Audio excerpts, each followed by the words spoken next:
Hello, greetings, therapists, mental health professionals. I am here today with Uriah Guilford, who is the, as he says, head nerd and founder of Productive Therapist. And what Productive Therapist does, if you don't know about them, is it solves a very important problem that I encounter with therapists and mental health professionals that I work with in a marketing capacity all the time. And that is what happens when you get a lead, right? You go through all this effort, all this rigmarole to get somebody to reach out, whether it's Google Ads or Psych Today or any of the myriad other marketing methods that we can use. Somebody reaches out and then maybe they fall through the cracks, or you can't get it, you go back and forth and you can't find a time for them to book a consult, that 15-minute consult to find out if you're a fit. And there's so many different ways that people get lost in between reaching out and first paying appointment. And what Productive Therapist does is it helps you to improve that intake process, whether it's improving your own intake process or training a coordinator if you're a group practice, or maybe you're just a solo practitioner who has a intake coordinator. And what I also love is that you offer virtual intake coordinators for people to take this responsibility off their plate. So with all that said, I'm really excited. He's got you're going to share with us some of your best practices, some tips and tricks. I really want this video, this recording to be value packed. And for you, thank you for watching, for joining us to learn something. But before we dive into teacher mode, I'd like to hear your story, because I know your story from our chat the other week, but I'd love for you to just sort of share a little bit of your journey from group practice owner to business owner of Productive Therapist. And, I'll take it away. Absolutely. Yeah. Thanks for the introduction. You encapsulated what we do very, very well. I appreciate that. Yeah. So for anybody who doesn't know me, which is probably a lot of folks, my name is Uriah Guilford, and I am a licensed marriage and family therapist up here in Northern California. So I'm like in the wine country area of Northern California. It's honestly a very nice place to be. And I've been a therapist for over 20 years, even though I look extremely young, I know. But I've been doing this a long time. And I started a private practice, solo practice in 2008. And then about 7 years later, I was so busy working with teenagers and their families as a male therapist in this area. I was always so full. And as you can imagine, Greg, doing all the things, right, from day one, designing my own websites, my own business cards, doing all my marketing and networking and social media, seeing the clients, being the intake coordinator, of course, all of the things, wearing all the hats like we all do. And in 2015, I decided that I needed some help working with these families and kind of addressing the need and meeting the need in my community. And so I started a group practice, which was not my intention at all. That was never my goal, but it's the way things kind of panned out. And I'm really glad it did. For the last 10 years, I've had a group practice focused on helping teens and young adults. And once I started hiring clinicians and ramping up our marketing, turning on Google AdWords and doing more SEO and all the things, we started getting a lot more calls and inquiries. And I was seeing 20 to 25 clients a week and trying to return new inquiries, phone calls, emails, all those things in between sessions, nights and weekends. Well, not so much weekends. And it just became a lot. And so the truth is that I accidentally started Productive Therapist to solve my own need, which is best way to start a business. Actually, it's a great way to start a business, scratch your own itch, so to speak, right? And so basically what happened, the long and short of it is I hired a friend to take over the intake coordinator position. Backstory, I actually worked with a virtual assistant for 5 years and kind of trained her to be an intake coordinator. But then something happened. She was no longer available. So I hired a friend, and then he wanted to work full time. And I was like, how can I solve this problem? And so I started to realize that my friends and colleagues had the same need, which was basically part-time administrative support, specifically intake coordinator help. And I thought, you know what? I wonder if my assistant could also work with a few other practices. And that's kind of how it started. And then that was about 7 years ago, and it exploded and has expanded quite a bit during that time. So a lot of my stories of success are sort of, I don't want to say they're like by accident, but they're a surprise, a good surprise. Yeah. Awesome. And so now it's just, I think you're not actively practicing anymore, right? Like this has now become, you've shifted the balance. That's correct? I have, yes. I stopped seeing clients about 3.5 years ago. And during this, as this process unfolded, I just discovered that I love business, I love marketing, and I love building teams and solving problems in a different way than being in a therapy session. So I retired, and now I'm focusing mostly on productive therapists. It's just a lot of fun for me, honestly, and solving the problems that therapists experience, especially with converting calls to clients is just endlessly interesting to me. I believe so. I'm curious, how does your therapist background help you in managing your team? Is Ooh, there, that's a good question.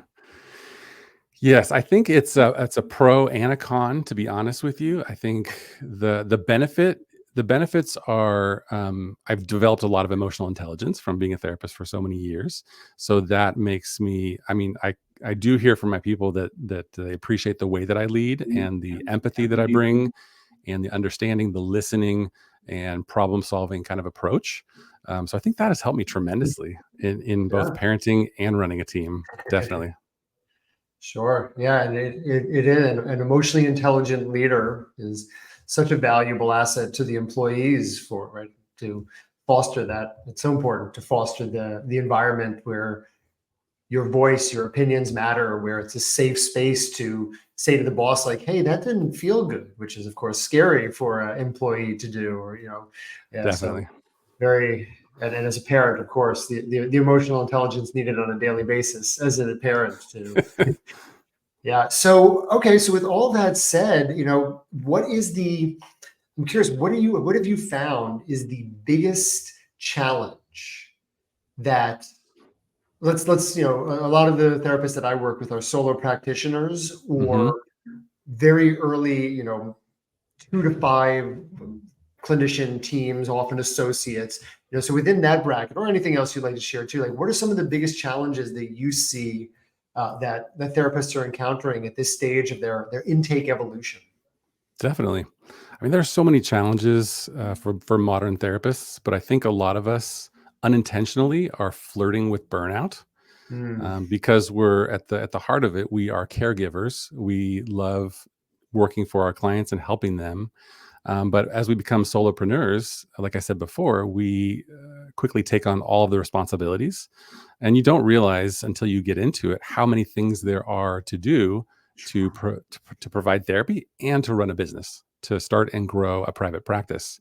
And most of us, this has been said many, many times, but most of us in grad school, actually like 99.9% of us, did not get any guidance or training on how to start a business or do marketing or speak to your ideal client, all the things, right? We don't have those skill sets. So we get to the point where we're very overwhelmed, like kind of struggling to catch a breath. And especially, I've noticed that happens, especially when therapists get to be successful or they reach their goals, whatever that is, 20 clients a week or whatever the number is. New challenges arise, and it really is exhaustion, burnout, and struggling to take care of yourself while doing all of those things. yeah. Yeah, absolutely. And just, talking about that, when finally you hit that desired caseload, 15, 20, 25, but I was speaking to a woman the other day, her desired caseload is 30 a week. I was like, wow, that's Right. an emotional investment and a half right there. But what's one of the first thing that goes, and I see it all the time with my own clients, with the therapists that I work with, is I just don't have time to call people back. So I create automations and I create systems and pre-recorded voicemails and things. But at the end of the day, there's no substitute for actually having a human being the one doing those. And like I love automations and I love anything that can save time Right. for people who don't have the time to do it. But the virtual intake coordinators or having your own intake coordinator is just such a different level of service to have that human touch, that not only to know that your leads are going to be followed up with, but that they're going to be followed up with in a timely manner, not like maybe in the 12-minute crack that I gifted myself from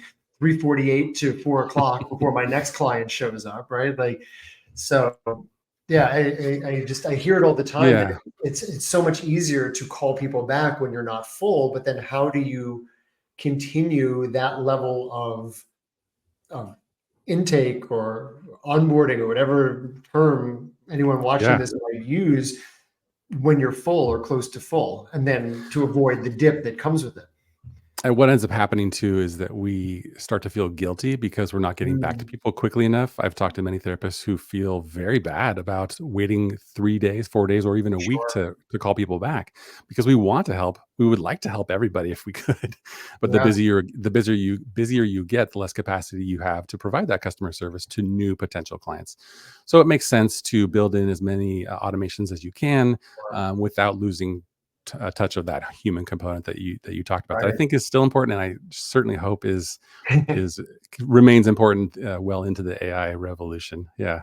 Oh yeah, it's only a matter of time for what Hal is the one making those phone calls. But it's wild too. I was on Psychology Today the other day, setting up and running some tests for a therapist, and I filled out the email the request to this therapist. And it's like, great, thank you. Now we strongly suggest reaching out to 2 to 3 more therapists. Like Psychology Today, Really you found your perfect therapist, and Psychology Today is like, interesting. now go contact more people. Just Right. in case there's any doubt of how competition has increased and the importance of the service you offer, or just in general of that timely reply. Because if you're taking 3 to 4 days and Joe Hmm. Jane therapist down the block replied in 2 hours, well, who am I going to go with? I'm going to go with, even if you're more of a fit, I might be your most dream client on planet Earth, but hey, they got back to me faster. So I need therapy now and it's too late. That's 100% accurate. The first to respond gets the client in most cases. Yeah, for sure. So I think the solutions that we've created with Productive Therapists really are targeted at helping those therapists to avoid burnout. Mm, And I think it's really important for therapists to thrive, truly, to be happy and healthy, and not sacrifice themselves for their clients. So part of the answer to that, it's not the only answer, but part of the answer is intentionally designing an intake process mm. that makes it easy for you and easy for your potential clients. And it really is possible. And we could talk about this for probably hours, from the website to the CRM to the scheduling platforms and those kind of things. And I'll give you a rundown of the things that I recommend. But once you have that intake process thoughtfully, intentionally designed and running smoothly, it really is a thing of beauty. So you can focus on the things that matter to you, and know that people are getting good care and customer service. Yeah, I love those two. Those are two of my favorite words, right? Thoughtfully and intentionally, because Yes, there's just a whole other energy about it when it's, consciously created, planned out with, yes, marketing in the background, but just also like how can everything that you do be a reflection of that same level of service that you're going to, because everything is a reflection from website to marketing to intake experience. It's all a reflection of what that client is going to expect and how you're going definitely. to interact. So it should all be Yeah. one seamless process. So And I love, sorry, yeah, please. yeah, I was just gonna say, you've had these experiences. We've all had these experiences, like high level, amazing customer service. Whether it's the simplest thing that somebody does at a restaurant, to a Mhm. hotel experience, or whatever it is, things that just make you say, "Wow, that Right. was that was fantastic." I love that. I remember back in the early days of when EHRs were like kind of new, and Mhm. I would onboard a new client into my practice, and they would be able to sign forms digitally and get appointment reminders. They would always say like, "Wow, your practice is really like tech savvy. This is so easy." And I was just always so happy because I was making it a good Right. experience for them. Right. Yeah. It is. It is every step of it. So I'd love to. I know you had some, you Yes. mentioned some of your framework. I'd love to switch over and have you just drop some knowledge on everybody watching this for, yeah, Yes. take it away. Great. Let's get into it. So Nice. feel free to agree or disagree with me on this one, Greg. But I think if a therapist doesn't have enough calls or inquiries, they have a marketing problem. Mhm. Hold on one second. There we I go. agree. If they don't have enough calls or inquiries, they have a marketing problem. And then if they have enough calls but not enough clients, they have a sales problem or a conversion problem. And that's what we're Yeah. talking about today. And then on the back end of that, if they have enough calls and they have enough clients, but they don't have enough profit, I think they have a retention problem. So if Mhm. you get enough inquiries and you sign up enough clients, but they're not staying long enough for you to be able to grow your practice, then that might be a retention problem. What do you think about Sure. that?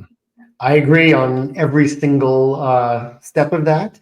The one other thing I would interject in there is that sometimes, and this is the one part that's so often out of the control, especially with private pay practices, is the calls and the intake. There's always this barrier of, do you take my insurance?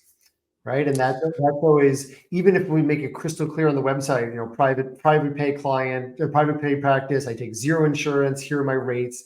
You're still getting those inevitable, 50% of the calls are like, hey, I know, do you take Medicaid though? Do you take Aetna? Do you take this? It's like, no. So that's another thing that I love about not having the therapist have to do all of those things too, is a lead is not really a lead if it's not a qualified lead. 100%. Yeah. If somebody calls and they could never become a client of yours, that person, that doesn't count in a That's like sense, right? That's like the one little thing that I would add to that. But yeah, I agree Hmm. with all of that. And I'm curious too, the retention thing. I think part of the retention comes down to the marketing as well. And it's that dream client. It is not just having a general website, but having that. It's more challenging for a group practice where you have, 30, 40, however many clinicians. And I worked for a group practice in San Francisco for 6+ years, and we had 43 clinicians. So it was very much like, how do Right. we have this dream client, this niche, when we have 43 different clinicians, each of which with their own specialization, and really our niche is everything. But it still comes down to that messaging of like, who is that core person you're trying to bring in that actually you can serve for the retention. So to me, it's, the Right. retention issue starts as early as the Google ad or the Psych Today profile or the Google Business profile or whatever it is. But I'm fascinated, how to learn more about how the retention plays into the intake process. Yeah, that's not what we're going to talk about today necessarily, but Okay. you make a really good point that if your marketing is specific to the kind of person that you want to work with, then they're going to be the ones that are calling and emailing. And if they become clients and they get matched with the best therapist who's a proper good clinical match, then they're going to have the best chance of having a successful therapeutic relationship, thus staying long enough to benefit the business and the client as well. So yeah, and I think one of the things that I'm really proud of Productive Therapists for doing is providing these virtual intake coordinators that make that human focused clinical match, knowing the therapist, knowing their specialties, getting to know the client, and then connecting them together. It really is sort of a magical thing. Yeah, So let me share. Let's see if I please. can Yeah, share my screen I real love quick. as you're pulling it up. I love the whole idea, and this is what we did at Well Clinic in San Francisco, of like the therapist matchmaker service, right? It's like Right. you don't have to send those. Oh, you found one person, send 3 more emails on psychology today. It's just like, that's like the nice thing about especially larger group clinics is call one person. I'm assuming your intake coordinator is a empathetic person who understands all of the different specializations of the different clinicians and all of that. It's like, well, let me match you. Let's talk you and me human to human, and I'm going to get you the best possible person from our variety, our team, our holistic, integrative mix of people here who can Yeah. help you. And this, Uriah, is the absolute best person for your family in Sonoma County. It's a good feeling for the intake coordinator and it's a good feeling for the client. Like there's a relief for the Yeah, client. And then the intake absolutely. coordinator feels like they're making a difference. That's our team Because they loves are. working at Productive Therapists because they feel like they're actually connecting people with real problems to real solutions and giving them a good chance to be successful. It is good. It's good work. Okay. Can you Right. see this Yeah, let screen me here? add that to us. Perfect. All Thank you. right. Thank you. Yep. Okay, so this is the framework that I created, and this is part of a program that's a very low cost course called Intake Accelerator. So these are the 7 ingredients of a high converting intake process. And there's 7 things here, but none of these are terribly complex. And I'll kind of highlight and hit on each one. And then, Greg, if you have any interest in diving into any of these in more detail, we can. We could certainly go on number 2 for quite some time, I'm sure. Yeah, I'll avoid geeking out on 1 and 2 because I Perfect. want you to be the teacher Yes. here. Yes. Perfection. So The first thing here is the ideal tech stack. And this is really just tech stack is just kind of a fancy term for the collection of technology tools that you use to run your practice. And it's kind of amazing how many tech tools we use nowadays to run a modern practice. Probably somewhere between 5 to 7 different things that you're using. But when you choose the right tools, the best tools for you and your practice, and you use them effectively, it causes the intake process to be easier for you and easier for the client. So the goal here, really, with all of these things, is to streamline sort of the path from first contact to first session. And whether that's a phone call or a text message or a web form fill out or a phone call, we found that a lot of people still like to pick up the phone and leave a voicemail or try to get somebody live on the phone, which forever and ever and ever has always been the most difficult thing. If you're a client looking for a therapist, you call 10, 15 therapists, and you're lucky if one or two of those call you back. Obviously, that's part of the thing that we're solving with productive therapists as well. But then they call you back and you don't recognize the phone number, so you don't pick it up, and then they leave a voicemail, and before you know it, Yes, you're back and forth again. it's true. It's true. So the tech stack usually involves whatever technology you use for your website. I'll just give you a rundown of the different things real quick. So your website, your phone system, your email system, your CRM or client relationship manager. If you use one of those, that can also, a stand-in for that is a really good Google Sheet that's kind of like your referral log. And then also your EHR, of course, is a big component of this. And then I like to add in somewhere to store your SOPs or your standard operating procedures. And this is maybe a little bit less important for solo practices because you probably have most of it in your head and you're not likely going to delegate all of those things. But I will tell you, if you ever think about hiring an intake coordinator, you want to have your process written down. Everything from sort of your call script that's in your head, the things that you say to clients regularly over and over again that help you, attract the ideal ones and sign them up, to the steps to add someone to your EHR, all the things that need to get done. You probably don't realize how many things you're doing, but if you were to go and try to train someone else to do all those things, you would probably quickly be stuck and stumped because you haven't written it down. So Yeah. those I think are the most important parts of the tech stack. And what's interesting too is how many different ways there are to do the same thing, right? I read an email recently. It was an analogy that stuck with me. It said, because I spend a lot of my time training my employees and my staff on how to do things because I want it to be done the Greg way, because this is the way that I perfected over my years and years of doing things. And the analogy was, if I told you, Uriah, can you make me a peanut butter and jelly sandwich? You could make me a peanut butter and jelly sandwich, but how would you make it? Would you, cut the corners off, the crust off? Would you have more jelly, more peanut butter? What's the ratio? Would you toast it? Would you like there's so many different ways to make it. So you might give me that PB&J and be like, what is this? This is not what I want. You're like, dude, you said a PB&J. Here's your PB&J. And that's what Sure. it's like without having when you start to scale, without having those SOPs written down. Because you'll tell someone, hey, go do an intake call, and then it won't work. And like, well, why not? Well, because you haven't been working with my dream client for 10, 15 years and know, like, if they say this, you should say this. If they say this, you say this. And it's why it's so critical to put it down. And the last thing I'll say in this interjection is that what I found too is writing it down often helps me, and I'm sure it helps you and your team to improve on the process, because then writing it down, it's like, oh, well, what if I then did this instead? Because all of a sudden you're thinking about it with a different portion of the brain, as the autopilot brain that just does things instinctually. It's actually about planning the different Right. steps, which probably leads to number 4 for you. Yeah, definitely. Yeah. Well said. So I'll give you one tip, and I'll give the listeners one tip on the ideal tech stack that I think is a game changer. And it's definitely not a new thing. It was when I started using it, but the ability for potential clients to self-schedule for a consultation call, if you offer those.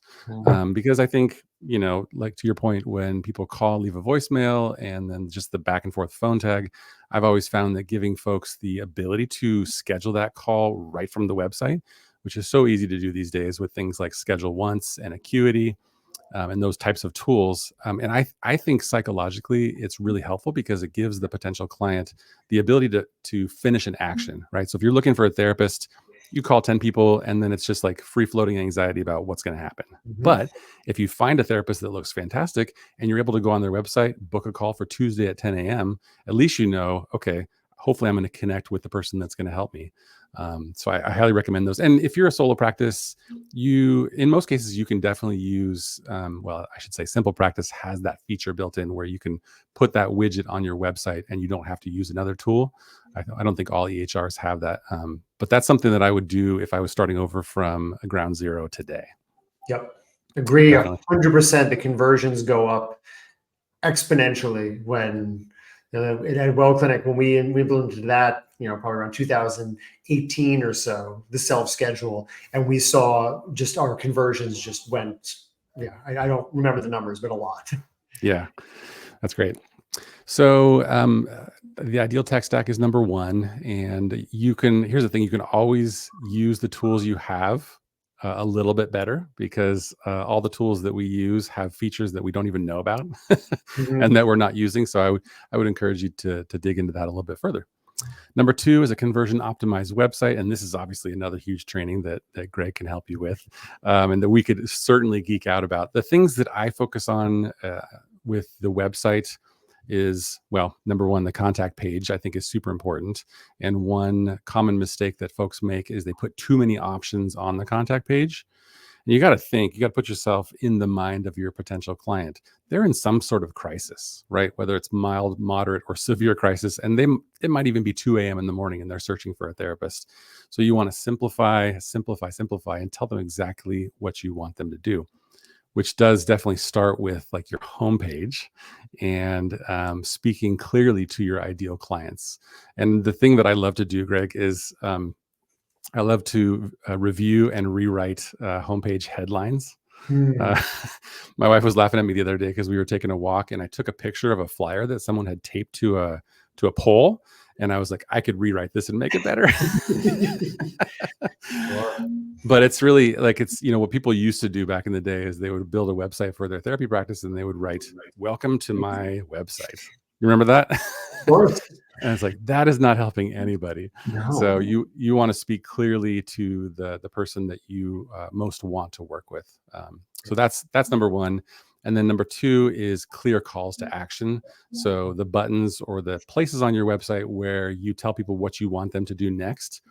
And honestly, for most of us, we want them to get in touch with us, whether that's book an appointment, schedule a consult call, those kinds of action-oriented calls to action, which in my mind, I like to send them from any page on the site directly to the contact page so they can start that process of becoming a client. So those are like three things. There's many other things that we could talk about with conversion optimization. It's fun, isn't it? I enjoy it. That's what I spend my days doing, is how do we get people to reach out from a website? Yes. What I like to have is to even circumvent the contact page. If somebody's clicking one of my buttons, it just has a pop-up and not a pop-up that'll get blocked. And it's just a contact form. You can ask me anything and schedule your free consult right here before we let them get to the calendar. In case they get to that calendar and they don't find a time that matches, get that name, email, phone, and message. Hopefully they go ahead and reach out and schedule a consult. And if they don't, then you at least can follow up with them themselves. And I don't even take them to of course, there's plenty of links to a contact page, but that's my little power tip is like, avoid the contact page. Just if they're there and they're ready, don't even load another page. Just here's what you want right here. That's a very good tip. I love that. Yeah. Again, just make it as easy as possible for that person to find the solution and get the services. And I'll give a quick tip here too that fits in anywhere in these 7 steps. But if you haven't done this in a while, go secret shop your own intake process, right? So go to your website and pretend like, you are a client reaching out for services, or ask one of your good friends or family members to do this secret shopping, all the way to setting yourself up as a new client in your EHR, and then review the emails that you get and review the process. Look at what the forms look like from the client side. I think if you do that, if the only thing you take away from this presentation today is go secret shop your own intake process, that would help you for sure. Great advice. I'm going to do that. Okay, move it. Yeah. Moving on to number 3, quick response strategy. And we kind of touched on this before. That gap between first contact and first session often is too long and too frustrating, right? So we want to get back to people as quickly as possible. And what we were talking about a minute ago was that scheduling that consult call. I think that's a great step.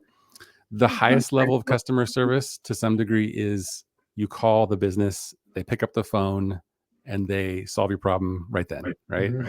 For most solo practices and even small to medium-sized group practices, it's not really economically feasible to hire someone to sit in the office to do that, or in other ways to solve that, to provide live answer. So we got to try to figure out some ways to provide quick response. Scheduling the consult call, hiring an intake coordinator, obviously, that's one solution to this. And then another solution, this is just a small piece, and this is something we've integrated into with our phone system. If someone calls my practice and they don't leave a message, my phone system automatically texts them and says, "Sorry, we missed you. How can we help?" Something like that. And then that person can text us back, and my intake coordinator can kind of start the process. Whatever you can do to get back to people as fast as possible is going to help you bring in more clients, because the first person to respond, the first practice to respond, is likely going to get that client. And I actually think I'm a big believer that there's plenty of clients for every therapist, right? And that is true. But at the same time, there's kind of never been more competition than there is now with the various different big box therapy companies. I won't name any names, but you know who they are. So for the solo practice trying to break in there and grow their $300,000 practice like Greg helps you do, you've got to be responding to people as quickly as possible. And I just want to validate the text back. In the CRM system that I've set up for my clients, that's one of the things that missed call. It doesn't even matter if there's a voicemail, if it rings once and they hang up, it sends that text. And time again, I hear it from my clients that starts conversations like that. And that would have been a lost call. That would have been a lost lead otherwise, but they immediately get that text back, and then the conversation begins. And text messaging too. I personally would not want to do that with my therapist, but people out there that do want that I think prefer the sort of the anonymity of the texting exchange. Definitely. And I also think, it's not an opinion really, but everybody is busy. And most people, a lot of people who are seeking therapy have some level of ambivalence about it. So they know that they need it or they want it, but there's part of them that's like, maybe not today, maybe not this month. So whatever we can do to help them, make the best decision for themselves, I think is good. So that text is just a good little prompt of like, "Hey, we're here. What do you need?" So I like that. Exactly. Yeah. Number 4 is a scripted sales process. And this might not sound like something that you want or that you need. And I'm not advocating here for creating a script that you or someone else is going to read, like the folks at AT&T, when you call to get help with your cell phone or something like that. But there is a lot of value in thinking about what you say and how you answer certain questions. I'll just give an example of the question, "Do you take my insurance?" Right? So obviously, if you take that insurance, that's an easy conversation. Yes, absolutely. We take your insurance. If you don't take that insurance, and let's say you're a private pay practice, the way you answer that question is incredibly important. And you could just say, "No, sorry, we don't do that. We'll give you a super bill." Or you could say something, there's 10 different things you could say that are much, much better than that, right? And helping them understand the value of your services, talking about out-of-network reimbursement, those kind of things. So creating a call script is one thing that we have all of the therapists that we work with do in the beginning before they get a virtual assistant. For a couple of examples there, this is because so many of the folks that I work with are private pay, and trying to explain a super bill or saying like, "Well, no, but I can work with Mentaya or Thrizer or one of these other companies. Like these are great things, but like I'm curious, like what are some trainings that you get, like great ways to answer it that don't just focus on I don't accept your insurance, but." Yes, that's good. I'm happy to talk about that. And also, if people want this resource, it's 100% free. We created something that we call the Magic Call Script, which talks about our best recommendations for this, and then also the explanations behind why we recommend certain things. Okay, So so you I'll can just say if find you're that wherever you're watching this, I'll make sure to put below, if it's on Facebook, it'll be in the comments. If it's on my perfect. blog, or it'll be in the blog post, a way that you can download the Magic Call Script right Yes. now or after this video. Yeah. Productivetherapist.com/magic. Okay. Cool. So, Look at that. yeah, I do think it is a helpful thing to use a service like Mentaya or some of the other ones that are similar, where you or the intake coordinator can, in the moment, say, actually, we don't take your insurance, but I'd be happy to check your out of network benefits and give you an idea about what your costs would be.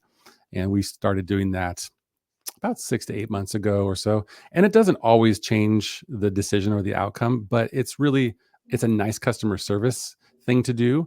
And I think that the best way to do empathetic sales is to educate somebody and help them understand their options. So none of us are going to do sort of a hard pitch about why you need to pay $200 for my services because insurance is terrible, whatever. We're just not going to do that, right? So, educating them, for example, you could tell them the downsides of using your insurance.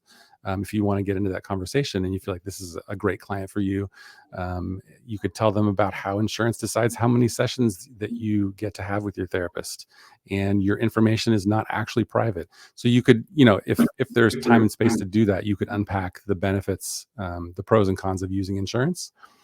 But I think really what's more powerful even than that is communicating that, I'll use my practice for example, right? So if someone calls with a 16-year-old boy and they're depressed and they're not wanting to go to school, right? So that person can definitely find somebody on their insurance panel that would reluctantly agree to see a teenage boy. Not that there aren't any good providers on the panels. Of course there are, right? But we happen to have several male therapists that have been working with teenage boys for so long. They connect really well with them. In fact, they specialize in helping depressed teenage boys who are not motivated. And so really helping people understand that. I'm so glad you called, because this is exactly what we do. And in fact, Matthew, who has an appointment on Tuesdays at 7 p.m., this is what he specializes in. So no hard sell there, just communicating the value of choosing this option. Does that make sense? I'm sold on Matthew. Let's go. I He's don't have a fantastic. 15-year-old boy, but let's do it. So I think that goes a long way. And, someone who, let's say a therapist who is not very confident or assertive, let's be honest, it's hard to sell yourself, or at least it is for most therapists who tend to be maybe an introvert, maybe not wanting to talk about themselves a whole lot. It's hard to sell yourself and say, you know what, I'm the best person in this county to solve your problem. You don't want to say that, right? But you want to find a good way to communicate your experience and the value that you provide. And then, just to tag on what we were talking about before, if you write this down, then you can have somebody else do it for you. And what I thought years ago was, nobody can do this better than me. Because I'm so good at it. And when people call and they talk to me, they want to work with me.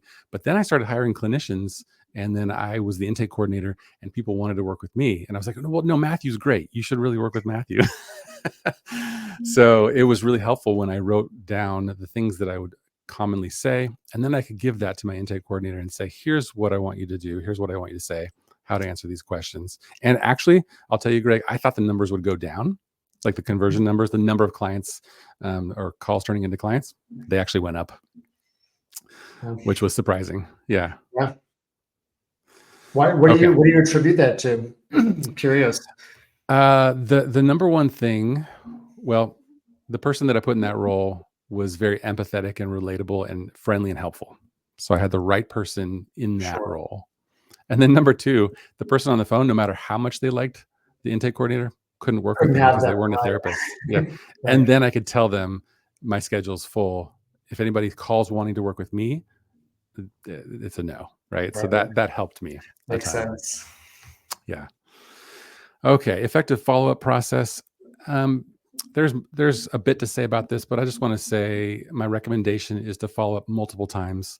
And it depends on how full you are and how how much you need to add new clients, right? But I usually recommend following up at least 3 times. I find that a lot of therapists don't want to follow up very much. They don't want to bother people. They don't want to annoy people. But I found that if you do it in a helpful, customer service oriented way, people appreciate it. So I recommend 3 follow-ups. We happen to do 1 every day if we don't get a response from that person. And are you recommending, I'm just curious, like what's your secret sauce mix, daily? Are you sending a text and a voicemail and an email every day? Or you like, how are you spacing that out what's your sauce? Yeah. I think it's really helpful to know which contact method leads to the most folks becoming clients. Mhm. So, but generally speaking, we usually respond in the format that they contacted us with, right? So if they call us, we usually call them back. If they email us, we usually email them back with a scheduling link often. Sure. But I will say that we noticed too many people were dropping off not too long ago. And so we decided to prioritize the phone call actually. Mhm. So if someone emailed, we would call them and just kind of experimenting to see what would work best. The truth is that different people of different generations prefer Yeah. different contact methods. So some people would prefer never to get a phone call, Right. understandably, and some people would think getting a therapist through text message is weird. So you kind of have to know who your sort of demographics are. For the longest time, we've worked with families, and so we're primarily getting contacts from busy moms, right? So email and text works quite well. Hmm. Kind of just know your clients is, I guess, Yeah. a subtext of that, right? Mhm. And don't be afraid to follow up more than you think you need to, because again, people are busy and a lot of folks are ambivalent. And if you do it nicely, I'm just calling. I just wanted to make sure that you found a good therapist for your 16-year-old son. And if you still need help, please reach out to us. That kind of thing. Yeah, it's interesting. Some therapists I work with, the reason that they give me for not wanting to reach out multiple times is there's this belief that, and I'm curious your thoughts on it, that if someone's not responding to the original, then Mhm. they're non-communicative for whatever reason, and they're probably not going to be a good client. Not necessarily that they won't become a client, but there's this concern that, Mhm. we're talking about retention, right? If you have to bug someone three different Right. times just to get them to talk to you to see if you're a fit, what kind of client is that person going to be? Is that going to be a long-term client, or right? I'm just curious if what your instinct is on that without diving into data and stats or anything. Yeah, that might 'Cause I be know what I'm talking correlation. about is just That might do be it. correlation, not causation. I don't know if one equals the other, right? Sure. Um, Yeah, I mean, certainly, no therapist wants clients who are going to be inconsistent or hard to communicate with or those kinds of things. But I would chalk that up to just most people looking for a therapist are calling multiple people, emailing multiple people, and so if you're the one or the very few therapists that respond more than once, you're automatically going to stand out, and Sure. that comes across as caring and being competent and being available, and that's what we want. So I would recommend do it. Obviously, when my practice got full, I stopped chasing people. I don't think of it as chasing people, but I would respond less because I had no openings in my calendar. So Right. it does depend on that to some degree. And we could get into talking about wait lists and those types of things, but generally speaking, I don't think those are great because people are most motivated when they reach out to you for the first time. For sure. Yes. Okay. So number 6 is smooth onboarding process, and I could talk in depth and in detail about this. Again, the same principle applies. Make it easy. I don't think there's very many therapists using paper forms anymore, but a few years ago, when I was looking for a therapist for my daughter, I did have to fill out like 10 PDFs, and they had no EHR, and I was like, "This is not great." So use the tools inside of your EHR, e-forms, appointment reminders, automated emails. If you have a CRM and you've been working with Greg, or you want to have a CRM and work with Greg, use that tool to its full purpose. And people appreciate that, right? Like anytime you've called a plumber or a pest control person or a realtor or any service-based professional, when you're getting good service and when they're sort of on top of things and really helping you, sort of walking you, guiding you through the process to get to that first session or that first appointment. So Yeah. smooth that process.